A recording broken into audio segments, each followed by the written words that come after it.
Hello guys, so सिमरायो यो नेपालीहरूको चाहिँ हाम्रो फेभरेट हो। मैले चाहिँ सिमरायो केलाउँदैछु हो। अन्तखेरि केलाउँदैछु, देख्नुहुँदैछ हो। यहाँनिर दाना दाना त्यो उयो हुन्छ नि, त्यो घाँस जस्तो टाइपको हरि सेतो सेतो उयो हुन्छ नि, त्यो चाहिँ निकालेर फ्याँक्नुपर्छ। त्यो हाल्यो भने चाहिँ टेस्ट हुँदैन, मुखमा अड्किन्छ उयो हुन्छ हो।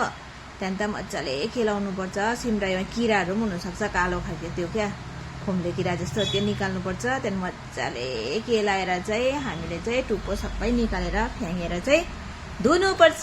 पानीले मजाले 3-4 पल्ट धुनुपर्छ। बलुवा त हुँदैन प्राय, किनभने पानीकै मुनि हुन्छ नि त, क्लिनै हुन्छ, तर मजाले धुनुपर्छ। मेन किराको लागि मैले चाहिँ कतिपल्ट धुएँ, पुरा सफा गरेर धुएर चाहिँ मैले चाहिँ अब पकाउनुको लागि रेडी। सो पकाएँ मैले, लसुन हालेँ, सुक्खा खोर्सानी होइन, मिठो भयो। Thank you.